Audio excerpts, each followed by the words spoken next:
everyone, welcome back to Every Podcast. So kali ini kita akan mengeksplor tentang Fakultas Sastra Bahasa UKI. Sebelumnya, perkenalkan saya Dipa Nitya Cita yang akan menjadi host di episode kali ini. Yang kita tahu bahwa pada tanggal 2 Mei kemarin itu kita merayakan Hari Pendidikan Nasional atau disebut sebagai Hardiknas, betul? Betul. Jadi momen istimewa ini menjadi pengingat kita sebagai pelajar, mahasiswa akan pentingnya pendidikan dalam mencerdaskan bangsa dan membangun masa depan yang gemilang. Untuk memperingati Hardiknas ini, podcast kita hari ini akan membahas tentang seni berbahasa, memahami translasi, menikmati sastra, dan menjelajahi linguistik. Karena hal ini sangat erat kaitannya dengan Fakultas Sastra Bahasa Universitas Kristen Indonesia. Sebelum kita melanjutkan podcast kita untuk lebih dalam nih teman-teman, aku nggak sendirian. Aku bersama 3 orang kece, keren, pokoknya asik, yang biasa disebut trio kompak di sastra Inggris. Siapa lagi kalau bukan Sir Gunawan, Sir Yules, dan Pak Teguh.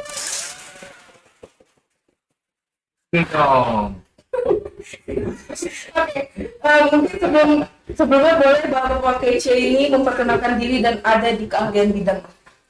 Dari siapa dulu nih? Dari Pak Teguh dulu. Aduh. Yang senior dulu harusnya. Oke. Baiklah. Usia memang tidak membohongi ya. Baik, nama saya Gunawan Tambun Saribu. Biasa para rekan-rekan mahasiswa memanggil dengan Pak Gun atau Sergun. Saya dosen di Fakultas Sastra dan Bahasa di Prodi Sastra Inggris untuk mengajar bidang penerjemahan. Tapi sebenarnya kami ini semuanya mengajar dalam bidang skills juga, yang skills seperti speaking, listening, reading, writing. Tapi untuk penjurusannya pasti akan berbeda ya. Kalau mahasiswa sering bilangnya peminatan. Di UKI saya sudah hampir 2016, sudah berapa tahun ya? 2016 ke 2024, 8 tahun. Saya paling tua kayaknya di antara bapak-bapak ini berdua di sini ya. Itu saja perkenalan dari saya. Selanjutnya. Oke, baik. Terima kasih. Perkenalkan, saya Yules Orlando Syanipar. Saya mengajar seperti yang Pak Gun bilang, saya mengajar bidang skill. Tetapi kalau untuk konsentrasi saya lebih kepada psikolinguistik. Ini tahun kelima saya mengajar di UKI. Apalagi ya, saya rasa itu aja ya. Terima kasih. Terakhir Pak Teguh. Ya, halo, perkenalkan, saya Teguh Prasetyo. Fokus dan konsentrasi saya ada di sastra ya. Sebenarnya lebih eksplorasi ke sastra Indonesia dan mungkin mau memperluas ke Asia Tenggara. Paling itu aja sih kalau dibilang pengalaman ya. Mungkin saya yang paling anak bawang ya.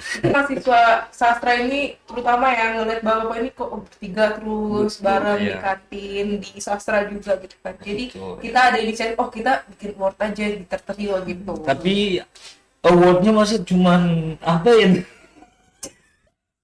Tapi kemarin awardnya apa gitu, trofi gitu. Tapi ya itu sih penghargaan yang paling kami rasakan tuh, merasa pertama bangga ya kalau mahasiswa ternyata memperhatikan hal sekecil itu menurut kami gitu. Karena kami rasa tuh ya natural aja sih berteman, karena kami kan bertiga ya. Kalau Pak Janes kan itu wakil dekan yang ruangannya berbeda gitu. Jadi unsur kedekatan kami itu lebih ke sharing dan kami lelaki gitu ya. Lelaki gitu. Itu aja sih. Makanya sharing lah. Mungkin unsur kedekatannya apa berbeda gitu. Ya, kalau yang tadi Pak Gun bilang kayaknya udah banyak banget ya. Banyak, 1 menit juga. Ya tambah ya. Sebenarnya ya yang menyatukan kami itu ya itu ruang bersama itu. Dimana misal nih Pak Gun kan sudah paling senior, terus punya jabatan juga gitu. Pak Yules juga punya pengalaman yang banyak, tapi kami duduk di situ tuh seolah-olah kami tuh kayak Sama. sama 0-0 gitu ya. Nah, sama-sama suka kopi 3000-an. Ya berarti walaupun konsentrasinya berbeda, terus punya kepadatan kesibukan masing-masing itu nggak menghalangi untuk tetap Betul. kompak ya Pak ya. Iya, karena nggak ada yang lain lagi. Itu agak jangan terlalu jujur ya. Ada yang lain lagi. Makanya saya jelaskan cuma 3 laki-laki ya gimana ya. Nah, Jadi nggak ada yang memisahkan kita dulu ya. Karena nggak ada Nanti yang kalau lain lagi. nambah nanti jangan berpisah juga sih. Bapak-bapak ini sebagai dosen sastra Inggris, menurut bapak-bapak ini mahasiswa sastra Inggris UKI itu seperti apa sih? Wow, menarik sekali ya. Seperti apa? Iya. Ini spesifik nih. Kalau seperti apa, satu fisik pasti cantik-cantik. Yang saya tahu kalau di kantin tuh mahasiswi, perempuan sastra itu lebih kalau anggun lah dibilang. Cantik sih relatif ya. Kalau anggun itu kayaknya kalau kalian jalan tuh anak teknik itu pasti sudut matanya tuh angle-nya pasti langsung ke kalian. Mas. Ya, betul sekali. Ya. Bapak ini mengungkap Tapi memang iya, pembawaan anak sastra itu agak beda ya, khususnya yang perempuannya ya. Mungkin karena memang kalian kan selain belajar bahasa, yang di dalamnya juga belajar budaya ya. Belajar budaya kan lebih ke mempelajari sifat orang, karakter orang. Jadi ketika kita mempelajari karakter orang, kita juga kan refleksi diri ya, yang memperbaiki diri sendiri. Itu yang pertama untuk yang behavior atau karakternya. Yang kedua, mahasiswanya saya suka di UKI ini karena saya juga mengajar di luar UKI, tapi di sini lebih beraneka ragam, bineka tunggal ika gitu. Ada yang dari Manado, dari Ambon, dari Sumatera, dari Nias gitu tuh. Kita dosen juga di sini belajar banyak gitu dari mahasiswanya. Apakah itu dari bidang bahasanya, budayanya gitu.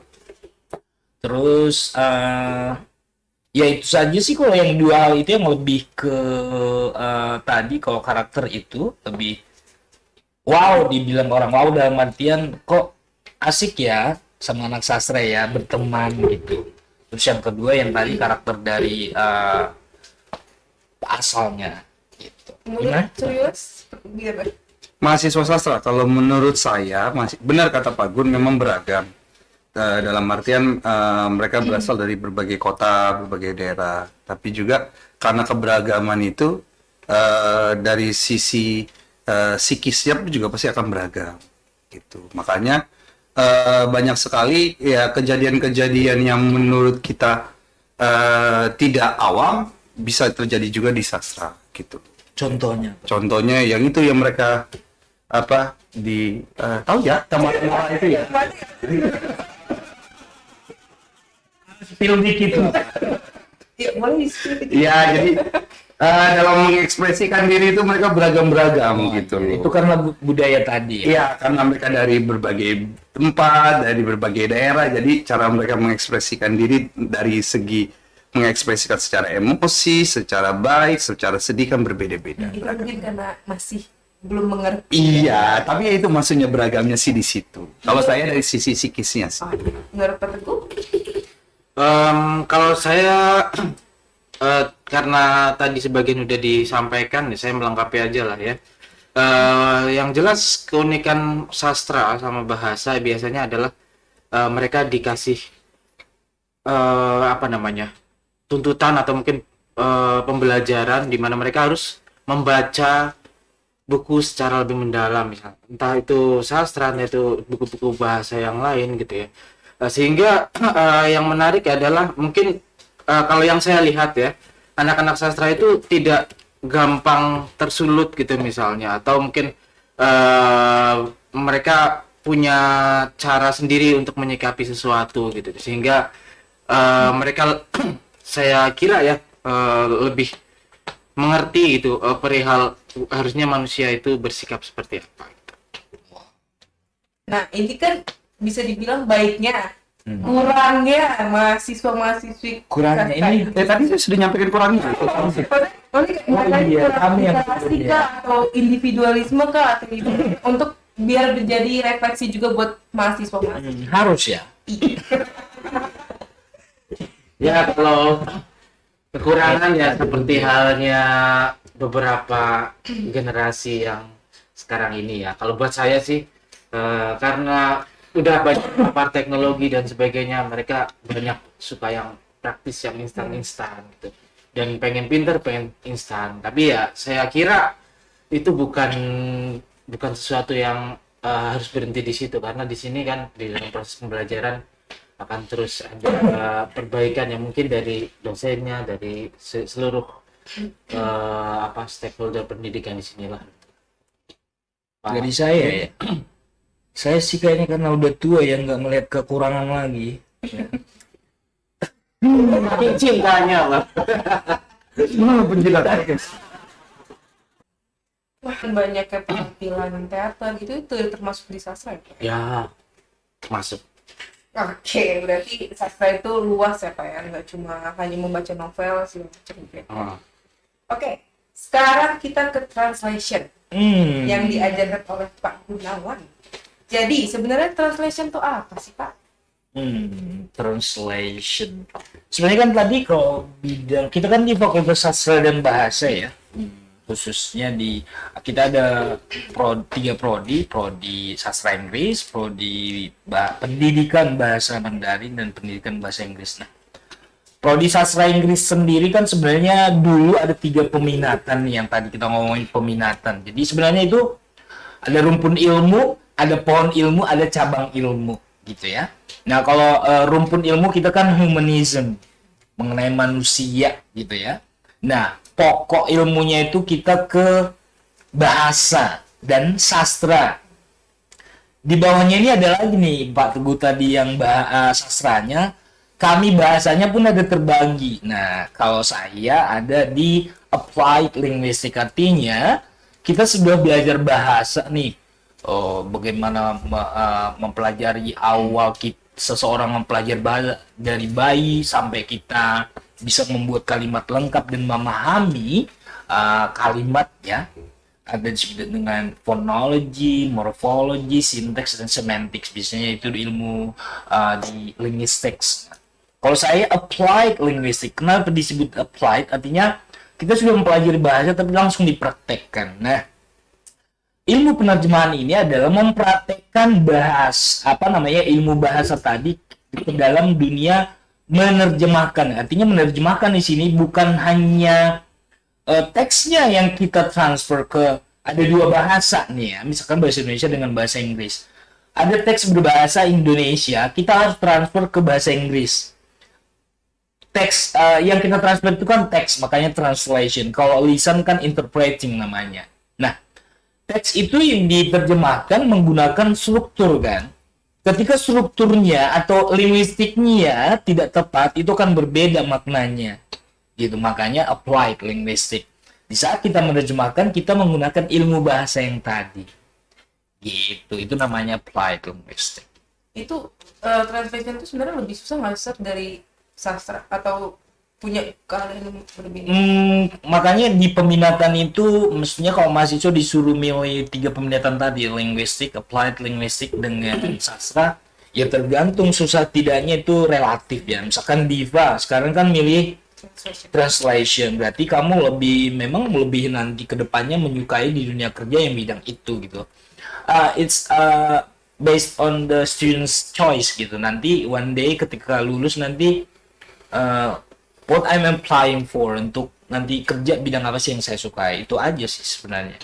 Tapi dari banyaknya kasus nih mahasiswa kan mereka memilih peminatan. Mungkin kayak saya jatuhnya translation. Okay. Tapi ada juga teman saya yang milih sastra, tapi tiba-tiba di tengah jalan dia tuh merasa, aduh kayak salah deh ngambil peminatan. Itu kayak gimana bisa? Makanya itulah pentingnya mahasiswa itu sebelum mengambil peminatan itu kan namanya ada dosen pembimbing akademik ya, yang itu termasuk kekurangan. Tadi saya lupa, sudah diberitahukan nih dosen PA kamu ya, atau PA itu bukan gila ya, pembimbing akademik gitu, tapi nggak dimanfaatkan gitu, dimanfaatkan di saat butuh saja. Jadi kami kayak serpian rindu saja, kayak rindu mahasiswanya datang, nggak rindu ya udah biarin gitu. sebenarnya banyak banget fungsi dosen PA itu, termasuk yang tadi biar nggak salah peminatan. Dari awal tuh ngomong ke dosen PA-nya. Dosen PA kalau di SMA tuh dosen ini loh, wali kelas. Kalau curhat bisa, jalan-jalan ke mall bisa diajak. Bukan gitu BK ya. Oh, BK itu kan ke umum kan. Beda lagi, BK kan umum, semua kelas gitu ya. Tapi kan wali kelas. Kan itulah dosen PA kalau di kampus. Jadi menurut saya kalau udah salah seperti itu berarti mahasiswanya memang kurang terbuka kepada dosen PA-nya. Itu saja sih. Berarti harus mahasiswa yang Betul bertanya. sekali. Oke. Nih yang terakhir dari Seriules Ayo, yang hancurkan. punya keahlian di psikolinguistik. Nah, mungkin banyak juga di luar sana yang Wow. masih awam nih Sir tentang psikolinguistik itu apa sih? Termasuk saya juga nggak tahu psikolinguistik seperti apa. Boleh Sir dijelaskan? Oke, baik. Saya berbeda dari mereka berdua ya. Di saya ada 2 poin, itu adalah satu pemahaman sama semua. Kedua itu ada landasan hukumnya. Ush. Ada. Nah, mereka berdua ini kayaknya mungkin kurang memahami landasan hukumnya. Itulah fungsi kayak berteman. Ya, jadi kalau soal pemahaman psikolinguistik itu artinya di mana ilmu psikologi itu beririsan dengan ilmu linguistik. Jadi dari kita mempelajari bahasa, kita juga bisa melihat seperti apa secara psikisnya si pengguna bahasa tersebut. Atau misalnya perkembangan bahasa dia dari kecil sampai besar, kenapa bisa terjadi terganggunya, atau apa yang menyebabkan dia lebih unggul dari yang lain. Jadi psikolinguistik itu kurang lebih mempelajari di bagian itunya. Yang nantinya Nyaman yang itunya itu ada psikisnya Pak, secara mentalnya. Yang nantinya itu nanti akan ada garis merahnya, garis tarikannya itu adalah ke neurolinguistik, yaitu ilmu ke pengaruh dari otaknya si orang itu. Jadi kalau psikolinguistik itu selama saya melakukan penelitian itu, selama saya baca-baca, ya saya pasti akan berkutat ke ilmu psikologi yang bisa saya kaitkan ke dengan bahasa. Gitu. Sisa 10 menit. Oke, yang kedua, landasan hukumnya. Jadi sebenarnya pentingnya linguistik itu ada landasan hukumnya. Yaitu diatur di Undang-Undang Pasal 5 tahun 2006. Yang dimana ayat 2 itu udah dituliskan bahwa pasal 1 itu sudah jelas. Pasal 2. Pasal 2 itu disebutkan bahwa pasal 1 itu sudah jelas. Itu pentingnya linguistik. Nah, untuk prospek kerjanya selain besok,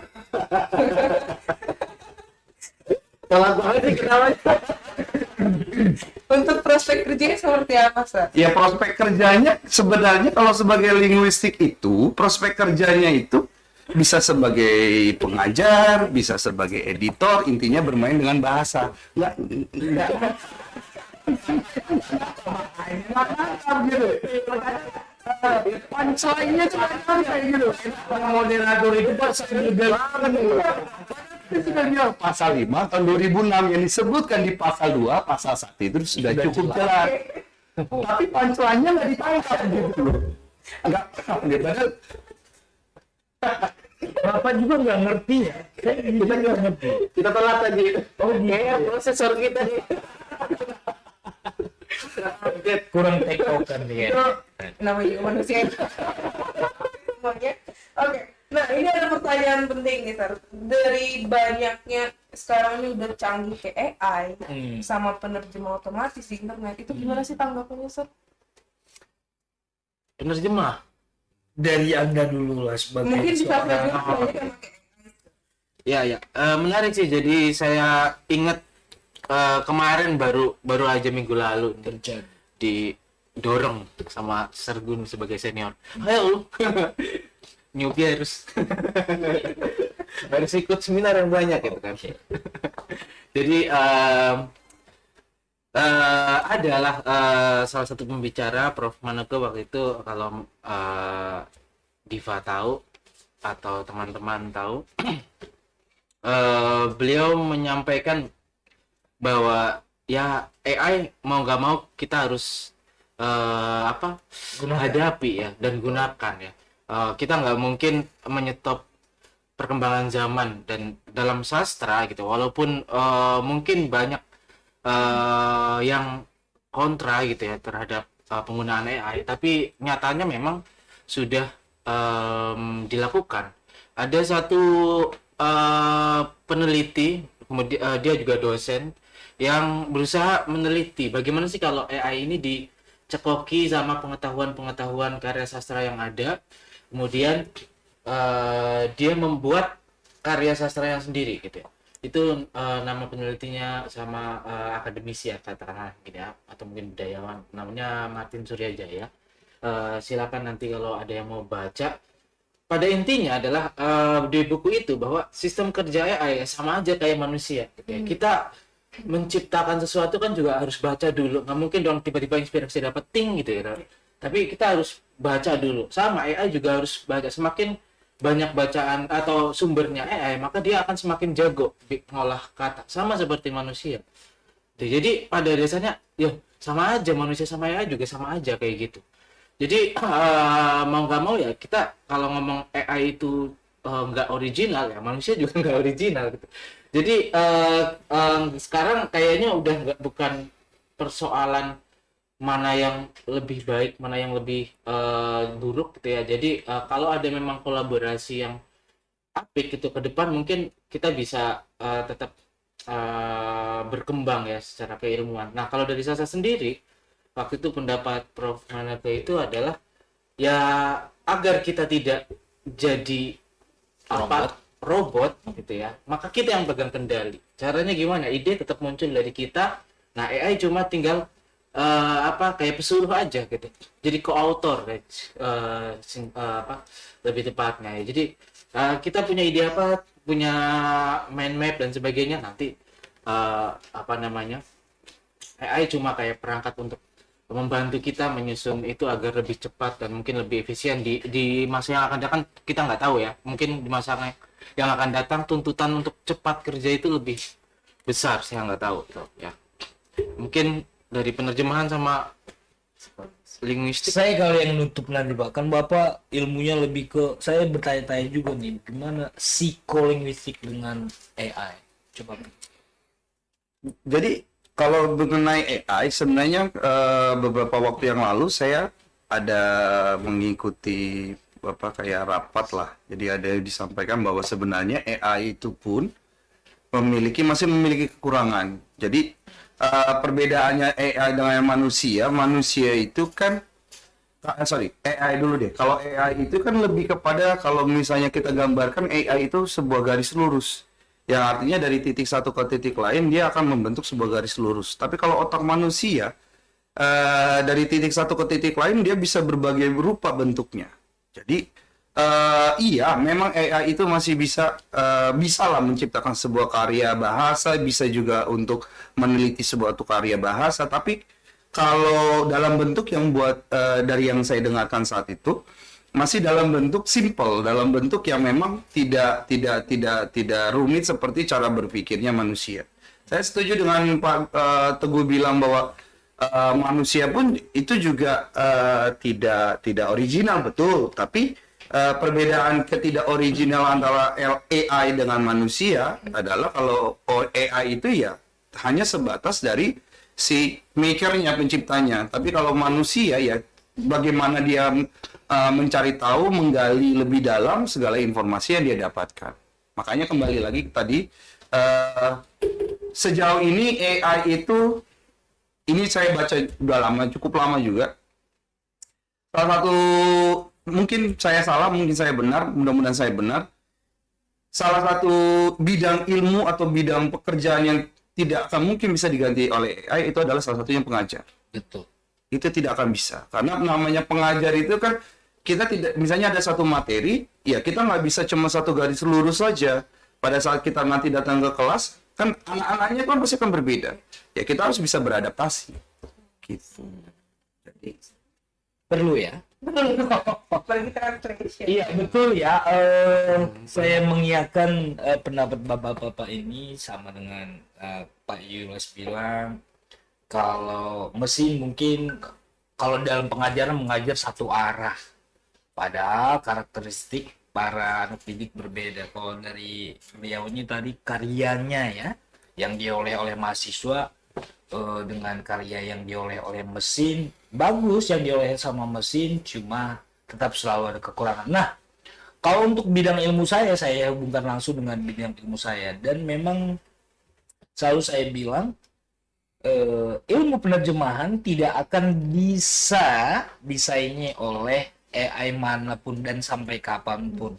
Kenapa? Sudah disebut setiap bahasa ya it has its own unique structure, unique meaning gitu. Contohnya begini saja. Kalau aku, ya I kan bisa diterjemahkan aku, saya, you, Anda, baginda, kamu. Nah, misalkan teksnya anak-anak nih yang ngomong, Mom, how are you? Terus mestinya, Mama, apa kabar Anda? Ketawa nggak kamu?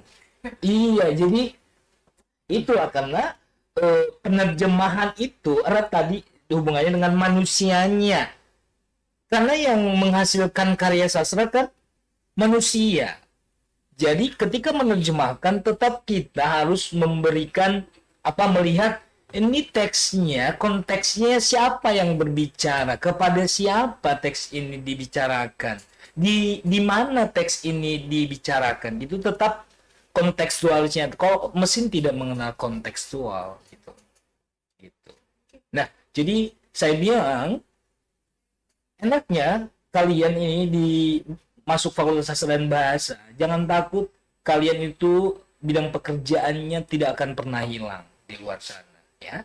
Jadi itu yang saya Dan yang menarik lagi kan, kalau di sastra dan bahasa itu kita diajak untuk membaca lebih dalam gitu ya, nggak cuma manfaatin AI doang, tapi kita banyak membaca lah gitu dari sini. Dan kayaknya sih membaca terus memahami karakter dan sebagainya, ataupun secara bahasa kita kan tahu ya, misalnya di pragmatik dia mau ngomong begini maksudnya begitu gitu misalnya.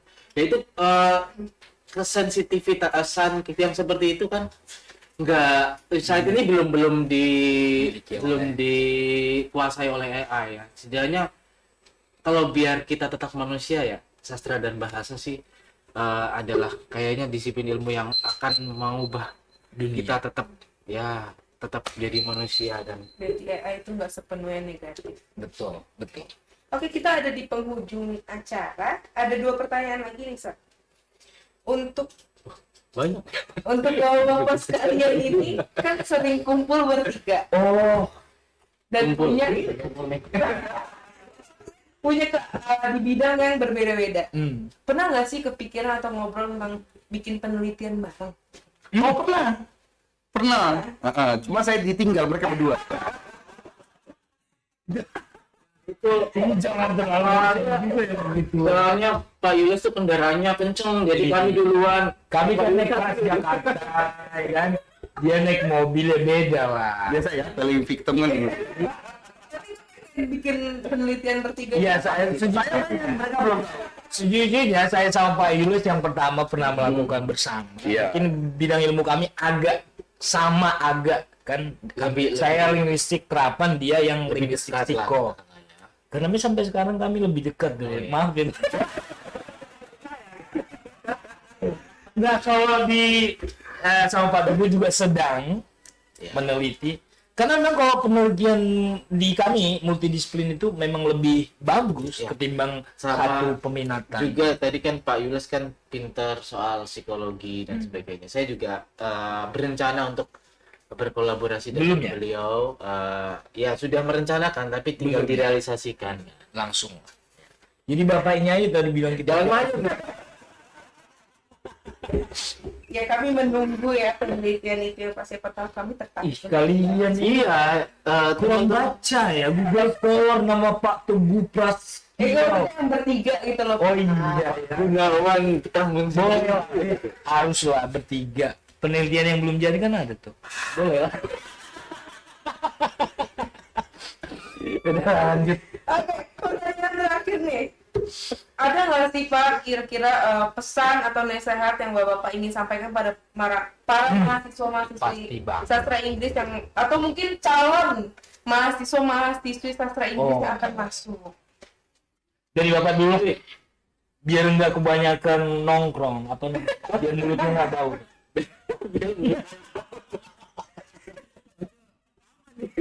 Kebanyakan dia kan mulutnya bau. Jangan tengah. Siapa dulu? Bapak dulu. Atau Oh iya. tadi di Terus lah ya.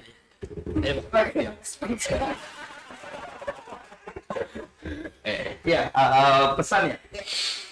Oke, untuk pesan sih yang bisa saya sampaikan bahwa namanya sebuah ilmu itu bukan cuman sebatas apa yang kita lihat di depan mata kita. Jadi dalam mempelajari sesuatu itu kalau kita hanya mempelajari sesuatu hanya sebatas mata kita memandang, ya hanya segitu aja yang bisa kita kembangkan. Dalam artian untuk mahasiswa-mahasiswi calon, terutama calon mahasiswa-mahasiswi, jangan berpikiran, oh kita masuk sastra atau masuk bahasa, apa sih yang kita pelajarin, bagaimana sih? Padahal sebenarnya, contoh paling jelas ya, ini contoh paling jelas, dalam sebuah rekonstruksi atau dalam sebuah penentuan kasus kejahatan, apalagi bentuknya dalam, misalnya contohnya yang paling terbaru ini adalah yang teman selama 10 tahun mengancam di Pulau Jawa ya, Surabaya, tahu kan? Yang 10 tahun dia deketin teman SMP-nya selama 10 tahun mengancam segala macam. Itu tidak akan mungkin bisa direkonstruksi tanpa seorang ahli bahasa. Yang artinya seorang ahli bahasa saja untuk membantu menentukan sesuatu orang ini jahat, orang ini salah atau tidak masih memerlukan bahasa. Tapi tetap untuk memutuskan dia salah atau tidak belum bisa. Tapi untuk memperkuat dia benar atau salah bisa kok dari seorang ahli bahasa. Yang artinya jadi harusnya kalian calon mahasiswa dan mahasiswi yang ada saat ini harusnya kalian bangga karena kalian itu bisa membaur, bisa beradaptasi ke berbagai ilmu tanpa ada batasan. Kedua, seperti yang tadi kami sudah sampaikan dan saya sudah sampaikan, pekerjaan yang tidak akan mungkin bisa diganti oleh AI itu adalah pengajar dan juga pokoknya yang berhubungan dengan bahasa. Jadi harusnya ada kebanggaan. Dan ketiga, kembali lagi yang seperti saya sebutkan di awal, bahwa secara undang-undang saja bahasa itu sudah dinyatakan penting, yaitu pasal 5 tahun 2006. Yang dimana pasal 2 disebutkan di pasal 1 sudah cukup jelas. Nggak ditanya pasti pasal 1-nya kan? pasal satunya Sir. Saya nggak baca kebanyakan. Menurut Sir Gunawan. Baru ketawa ini. Baru paham pancuannya gitu loh. Mesti banyak-banyak menonton. Dari pagi lah. Belajar bahasa lah biar.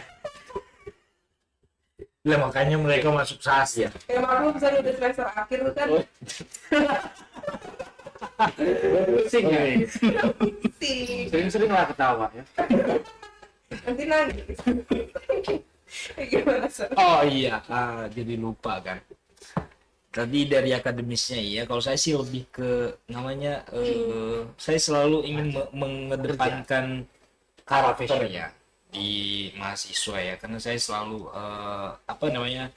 care gitu loh. One day kita tetap bekerja pun sama orang di lingkungan banyak orang gitu. Jadi lebih ke di sini kalian dibentuk karakternya satu kalau dikasih misalkan contoh yang paling utama dikasih tugas ada deadline-nya kumpulkanlah sebelum deadline itu mendidik kalian untuk lebih ke tahu mengatur waktu, time management, soft skill-nya gitu.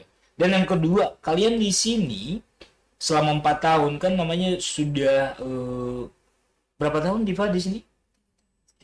Pasti banyak suka dukanya ya, mengenal orang-orang di sekitar kamu khususnya sekelas ya. Dari situ kan dilatih karakter untuk memang kita nggak pasti semua suka teman sekelas kita. Nah di sini kita dididik untuk to know each other, tapi bukan untuk mengenal semuanya, tapi you know how to limit yourself. Oh untuk dalam hal ini saya kayaknya ke dia, untuk kali ini ke dia. Jadi kamu tidak berharap nanti di dunia kerja pun disukai semua orang gitu. Jadi untuk membantu kamu untuk memahami bahwasannya ya memang kita hidup beraneka ragam sifat. Jadi tapi tidak untuk membenci, tapi tetap bekerja sama di dalam perbedaan itu gitu. Jadi itu yang saya selalu tekankan ke mahasiswa tuh, manners ya. Jangan ngomongin orang lain, jangan suka gibah, meskipun Diva masih sering ya. Dan nah itu aja. Lagi baksa. Characters, manner, behavior. Silakan. Terakhir Tadi pesan-pesannya udah banyak sebenarnya ya. Banyak banget. Jadi saya nggak perlu nambah-nambahin terlalu banyak. Dikit lah. Ya saya nutup aja gitu ya. Karena saya agak lebih condong ke sastra. Jadi mungkin saya nutup dengan sesuatu Puisi yang dong. agak kias gitu ya. Ini berkaitan sama sastra bahasa itu penting seperti halnya yang kami tegaskan juga tadi Pak Yules, Pak Gunawan sampaikan. Ibarat nasi. Cakep. Belum ini. Oh, baik. Nutupnya panjang. Karena lapar ini, pikiran nasi. Ibarat nasi, ilmu pengetahuan itu nasi. Betul. Sastra dan bahasa itu adalah benih padi. Kalau itu dijaga agar tetap tumbuh, dihindari dari tikus-tikus, hama-hama dan sebagainya, dia akan besar, berbuah, dan dia akan bisa kau petik ya. Juga bisa dinikmati oleh anak dan cucu-cucu. Berarti buahnya membuncah. Iya.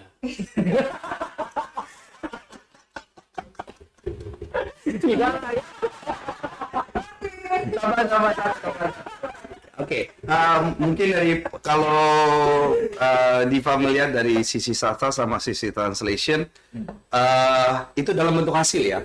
Tapi kalau dari sisi yang saya pelajari yaitu psikolinguistik, tidak hanya hasil yang bisa saya hasilkan, tapi dalam mempelajari orang dari segi berbahasa itu saya bisa lah saya mempelajari, oh si orang ini ada ini, oh si orang ini ada itu.